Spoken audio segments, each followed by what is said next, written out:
What's up, guys? Welcome back to the Team Solemn Circus live video. On the left side here we have Tearlaments going up against P.U.NK on the right side. We haven't seen this deck for quite a bit, neither decks for quite a bit now. Tearlaments getting kind of gutted on almost every ban list, and then of course the P.U.NK strategy not being one of the best, but it is a little bit of a rogue type strategy. I want to feature it off because I haven't really featured any of these decks for a little bit now. We have seen Mally come to 3 with the Tearlaments strategy, so we can kind of be boosted up with that. Before we dive in, over to like, comment, subscribe, helps channel a lot. We're on the road to 10K here, trying to hit that before the end of the year. We do see to start off with a copy of Tearlaments. Sharon going to be pitching a Rhino Heart. Then we do hit a copy of the Tear Cache and another copy of Rhino Heart and a Trap card here. So we're going to be searching for a copy of the Tear Cache, something with the Rhino, and then pitching the copy of Scream. We're then going to be milling another Trap alongside the copy of the Field Spell. Not going to be very much. We do have the Rhino effect and the Scream to be able to let us search here. So we're searching for the Trap card, and then we're dumping maybe a Merly here.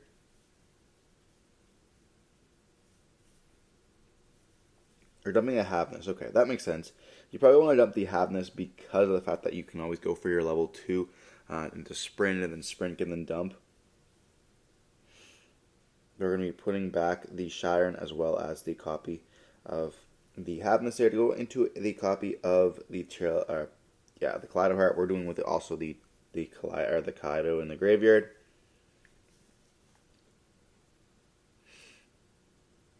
We do still have the Tear Cache in the hand as well. We're going to activate Foolish Burial Goods here, most likely dumping a copy of Chibi Karma, which can let us add.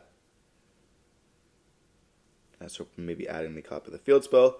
Being able to add any tier or any Cache Jira, I guess. Tearlaments, anything that mentioned Visa Starfrost, to be honest, is very crazy. But we're going to be activating the Scream, and then we're going to be able to activate Tear Cache, banishing the Trap, and then we mill 6. And we don't really hit anything there. The mills are kind of bad. We are down a lot. We have only the Sharon as well as the copy of Merly left in the deck to mill. We activate the Field Spell here, letting us searching for a copy of, I'm going to assume the Merly, because I'm going to normal summon it out. And Merly can then mill 2 more or 3 more additional cards. Going for the Sharon once again. We can normal summon the Sharon as well. Can start in some link plays. We will be seeing. Or going for the Rhino Heart. Okay. We're going to normal summon the Rhino, then we're going to be able to overlay for a copy of Bahamut Shark, which can let us go right into a totally awesome here. A very nice form of setting up like a negate. Now we have a Omni as well as a Kaleido Heart. We then link away up into a link 2. Now our opponent hasn't hand trapped us at all, so I wonder what they are. At this point, he doesn't know what they're playing. We're going to go into a copy of IP, and then we're going to set 1 and just pass. And this is a pretty, you're probably thinking oh, well, this is a really weird board. So this is not the greatest board, of course, because of the fact that it's not super powerful, obviously, but being able to use an IP to go up into an SP potentially if we are playing it. I know Dan is a little bit of a budget player and maybe is not currently playing the SP. He was borrowing mine for regionals, but we're going to be seeing a copy of the Terror Top being normal summoned here. Scream will trigger to mill. Then we do hit one of the cards. Let's add back from the banished. And this card is now at 3, I believe, so kind of nice consistency boost. It's also a level 3, which is why they're playing it. I think it's a Psychic as well. Or no, it's not a Psychic. I was going to say, there's no way it's a Psychic. But they're going to search for the Tacky Tomborg here, and they're going to express summon itself out. This is maybe to go into, you're playing level 3s, and P.U.NK plays a lot of level 3s as well, so maybe we're trying to play into going second and try to go for the number 49 here, okay. So this is going to be Future Tune. This card is was known to play in P.U.NK just so that you can summon out 2 of them. Going second, because your board's not really good unless you can go for Psychic and Punisher. It doesn't die to an attack, or to a destruction, I should say, by attaching itself. But it probably isn't that good, featuring the fact that now we have SP in the format, being able to banish those cards. A little bit more outdated, if you wish.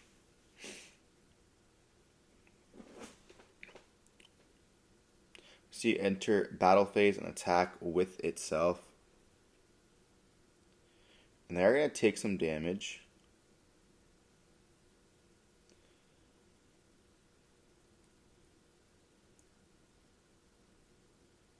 We then can go right into a Zeus, and we don't see a Downard. And so, like, they're kind of forced to Toad. Yeah, totally awesome this. And they do have the Call by the Grave for the Toad. That is crazy. Yeah, I mean, at that point, they just have it. And you see the entire board and the field spell being wiped. We're going to activate the effect of the Scream, the Trap, as well as the Kaleido, or just the Trap and the Kaleido Heart here. And we add back our copy of Rhino, and as well as we're going to be dumping a copy of... Yeah, I mean, I don't even know what you dump here. I mean, you're probably dumping, obviously, a tier name to be able to shuffle it back in, but we're dumping the Haveness. I don't think it really matters when we do. We're going to be putting back the Mothman, or... We do have a Nessie in the grave. But putting back Mothman and... Okay, yeah, putting back Nessie and the Haveness to go for a copy of Garua. I was going to say, I don't know what you can really do with Mothman there, but... We then see an E-Telly, and this is going to let us summon out one of our P.U.NK monsters. And we are going to be taking some life points when we activate the effect of Xiamen here, which we are going to be summoning off the copy of E-Telly, which then lets us search for a copy of Foxy Tune. And we can now pretty much play. We're going to activate the effect of Foxy Tune, discarding itself, and then alongside another copy of Terratop to go for that copy of the Sharkudai. Sharkudai can then activate the effect to fusion summon into the copy of the Fusion. We're then going to activate the effect, and that's going to let us summon out the copy of Deer Note alongside the copy of Venom Spider. Venom Spider can then activate the effect, searching for a trap card, or the spell here, I guess it's not Venom Spider at all, it's the other one, the Wagon. The field spell here, letting us essentially draw 2 more cards whenever we pay life points. We're going to go into a Jam Drive. We're going to pay 800 here, and then we get to draw 1 card. So filling up that hand is quite nice. And we also get to summon out the copy of off the Deer Note, we're summoning out the copy of the Xiamen here.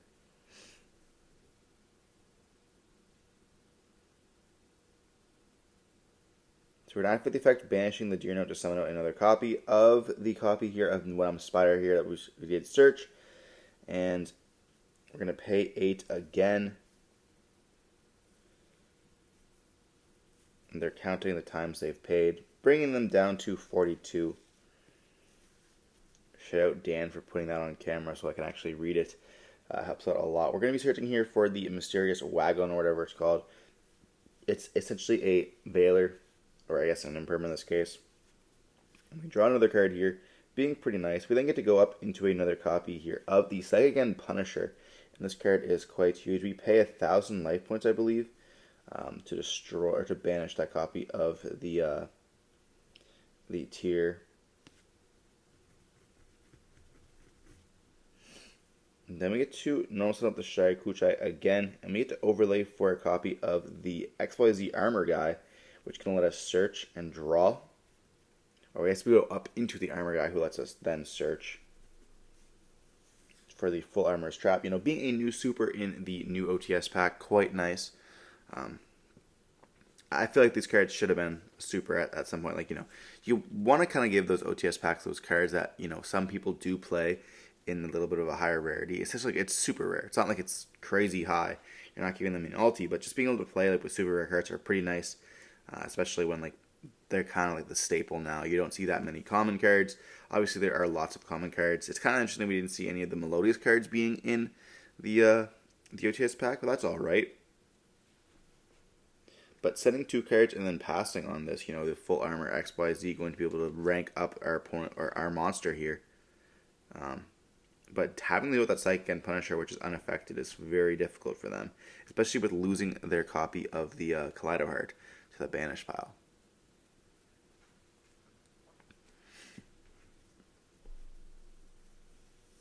Now, they're going to activate Foolish Burial. That is quite a nice one. Being able to dump anything that you need from the deck. Dumping a copy of the Mali. And this is going to let us have multiple more bodies. We can also go for a Beatrice because we have the Garua on the field. But we normal summon out the copy of Rhino Heart here. And that's going to be met with a copy of the Veiler, essentially, the Trap.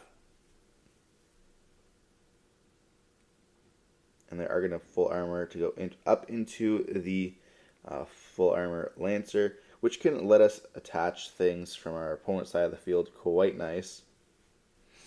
It's like a very unique form of interaction, like letting us banish to then be able to like snatch deal, but putting them in the back row is quite nice as well. So we're putting the full armor equity, then we get to suck. We're going to be sucking up that copy of Rhino Heart, making it a material every time we equip a card. Very much like the Purelies do, which is quite powerful if you guys have not played against Purely, which honestly is a menace. Like Purely Street makes it so that like your opponent can't really interact with the other, your Yeep and stuff like that too, which is pretty cool. But they're turning the Garou into attack position here, attacking into that copy of the full armor, and they are boosted.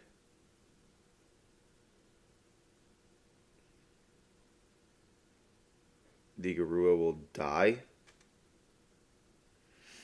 And they just realize they just can't win it anyways. You know, we're going to be not able to do enough. Like, your options are like Mali, summon out, protect your board, but at that same time, it's like Psychic Punisher will just pop, make us lose attack, and then you have to go battle phase and just like swing for game, which is insane. Because like it's going to get huge. And yeah, it's not going to be able to be enough. Unfortunately, I'm tired. I'm sorry, guys.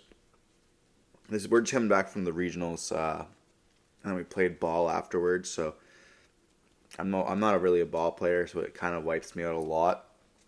But yeah, we're just catching up, uploading the deck profiles, and then also getting to do some POVs in the meantime. Quite nice. I was wondering if you guys wanted me to start cutting out the siding decking of this, like the parts of this. If you guys even want to like watch that part. A lot of times it's just me really, yapping, rambling, whatever you guys want to be calling it in this portion. Like, I don't really have very much to say when we are siding. A lot of times they're talking as well, so it's like a little bit of more of a friendlier match where they can talk here. But we're going to be seeing Tier diving on into Game 2 going first once again, and we see a Droplets and a Talents in the hand. And we're going to start off with a copy of Nessie. Nessie most likely not trying to hit that copy of Talents, therefore we set it. We do it to Scream, so we get to draw one and summon up that Nessie, and then Scream will trigger as well, letting us search for a copy of the Trap.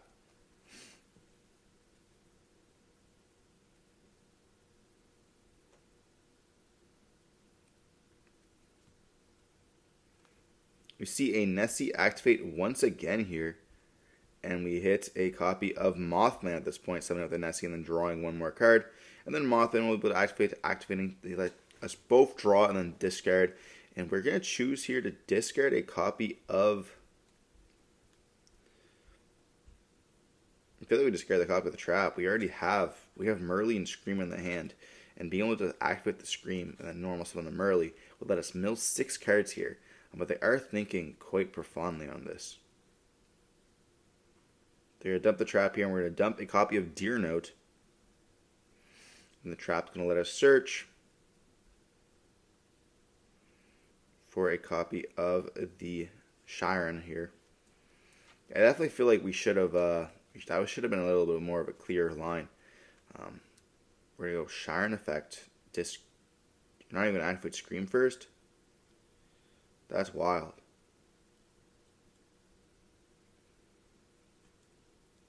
You definitely just activate Scream first, right? We're going to link away into the copy of IP. Activate the Scream, okay. And then we're going to go Shiren effect. Send in the copy of Merly, and we do mill. We're going to then mill off the Scream as well. And we're going to chaining the copy of Merly here. And we do have Ash in the hand. So I'm not quite sure why we didn't choose to Ash. And we hit the second Mali.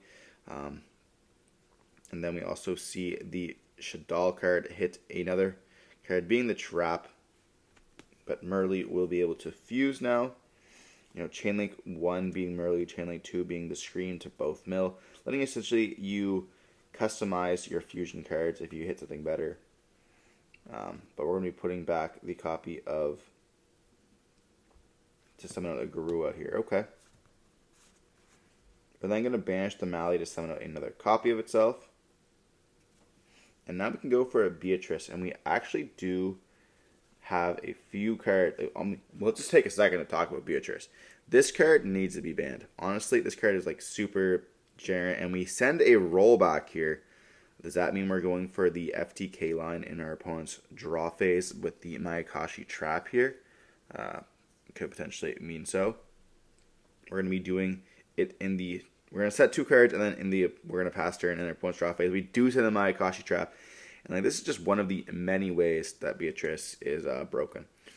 Now, the Beatrice lines in the next set, post info, is disgusting. I honestly think that card needs to be hit. That card's like this, like so crazy, so abusable with the Fiendsmith cards. You're able to do so much with it and just send whatever. Like not even talking about like OTKs and stuff like that. Just being able to easily access any of your engine. Like we see it even being played in Chimera, where it's like, okay, well I don't have access to my my Chimera Fusion. I can just dump it off that, and I can also dump like a copy of the trap card. Or even if you do have access to, like, if you have access to your Guardian or Chimera Fusion, you can just use Chimera Fusion plus your Illusion Magician, go up into the Beatrice. Beatrice can then send a copy of, or attaching the copy of Chimera, and then you can like send a copy of any Fiend you want to special summon. So a lot of times they're sending the Dark Fiend, and then they're like the Dark Fiend barrier, and then they can just like banish it to summon it out, and then you're all of a sudden dark locked at any point, which is like very disgusting. And then you can send like whatever else you want to be able to play through the graveyard. It's like this is just degenerate. And then once you start putting like the shufflers back into the deck, it's like, okay, well if I can make Beatrice super easily, I essentially have like a shuffle back 3, which is just can be crazy in certain matchups, depending on what the format is arising to be. But like Beatrice, it's got to go. I feel like it's going to be its time in the next format. We're going to be seeing it hopefully on the next ban list. But like it's just so custom. It's like, yeah, you can just go for Caesar as well, which maybe needs a C band too, but Beatrice is the biggest problem. That card just does way too much. But dive on to game 3, we did see a scoop of the I Can't Play. Obviously, the My Gosh Trap does just do it. Interestingly, we didn't see them ash anything. Like I thought we had Ash Blossom in the hand there. Not even ashing the Beatrice. I mean, I'm pretty sure you can ash. It doesn't send for cost, so we're going to be seeing them summon out a copy of the Xiamen, activating the effects, searching for a Deer Note. We're then activating the Foxy Tune, activating to discard, and then our opponent will let that go through, discarding the copy of the Sharakuchai here to summon out another copy of itself. So you guys can see how this is pure punk with us playing double copies of the card that lets you fusion. And then we're going to activate the effect to pay 8 once again, bringing us down to 66. So let us go up into that copy of the Fusion. We're going to be seeing the Fusion activates effects, tributing itself, summon out a copy of Deer Note alongside the Wagon. Wagon then activate the effects, paying 800 once again, searching for a copy of the Field Spell. The Field Spell lets us have 2 additional draws. Quite custom if you do ask me. But will it be enough? We see them activate the Field Spell here, and then go up into the copy of the Jam Drive. Jam Drive will then activate 800 to pay once again, searching for any Psychic level 3 in our deck. And we also summon out a copy of the Sharakuchai as well. And we search for the Madam Spider here. We have a normal summon though, so we won't be able to essentially extend in that way by getting that trap. But we do have the Field Spell to banish the Deer Note to summon out another copy, or banishing a Foxy to summon out the copy here of the Madam Spider. We're then going to activate the effect, searching for another copy of the trap once again here, so having a nice little set of an Imperm. And then we get to actually draw another card as well on top of that. Is that a Desires I saw? No, it's a Itelli here. So Itelli going for a copy of the Xiamen once again, and then we're going to overlay for a copy of the Armor XYZ, go up and draw another card. That's going to be a +3 from draws alone so far. We then get to XYZ over, adding the trap once again. We're now what? We have trap, Xiamen, Jam Drive, So we're essentially with a +4 from deck. I guess if you want to count summoning as well, we're significantly in. And then we drew cards as well. And then on top of this, we have a desire to draw 2 more additional cards. And we have a set 4 already. We're going to set 5 being in the last imperm and pass on this. Jam Drive is set 5 and pass. Are we playing Labyrinth now? What is this?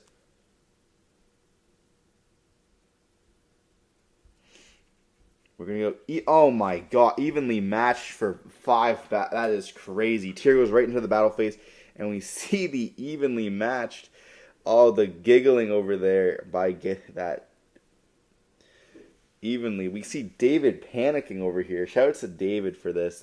He is either unfortunate or just top decking and sacking you, to be honest. Let's see what he keeps. Yeah, evenly matched can definitely turn the tide, and not very even. We left one in the back row. I mean, at this point, I don't really know exactly what it could be here. We're going to see Foolish Burial Goods dumping the copy of the Trap. And that's going to let us search for a copy of Rhino Heart. Maybe you just don't set all 5.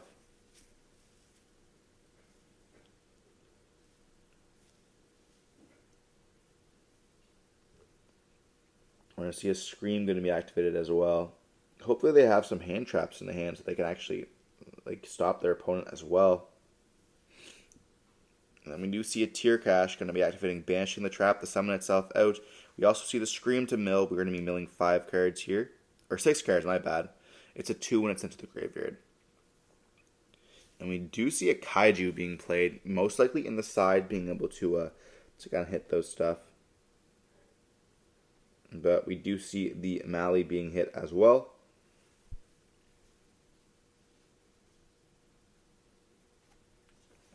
And they don't have a battle phase this turn because they did already use it with that copy of Evenly Matched here.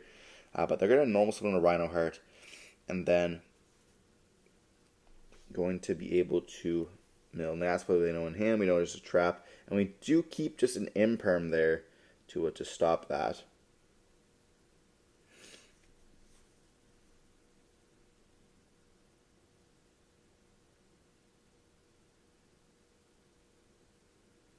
Can we continue playing is the question.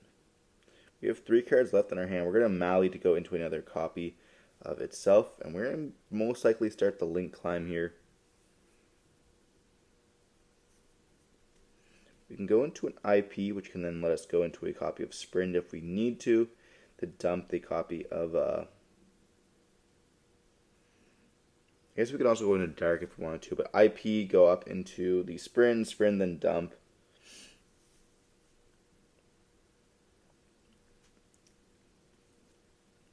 Which we are going to be seeing Sprint dump a copy of the Merly here. Merly can then use the Rhino Heart itself, and then I believe that the Kaiju in the graveyard, or the copy of Nesty as well, yeah. Fair enough. To go into the Fusion. We're just actually going to go with the Merly and the Nesty to go into a copy of Garua here. Then we're going to be banishing the second copy of Mali for another copy. Going for the Beatrice. This is like one of the powers we saw of Beatrice there. Being able to just dump in a simplified game state.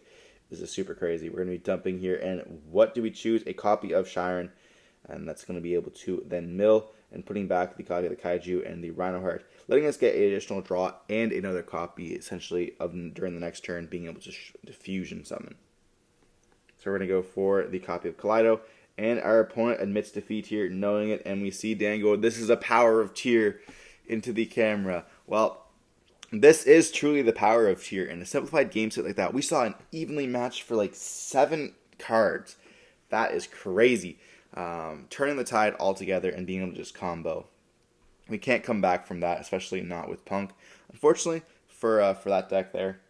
Regardless, hope you enjoyed watching the video. Don't forget to like, comment, subscribe, see more content like this. Stay safe. Peace.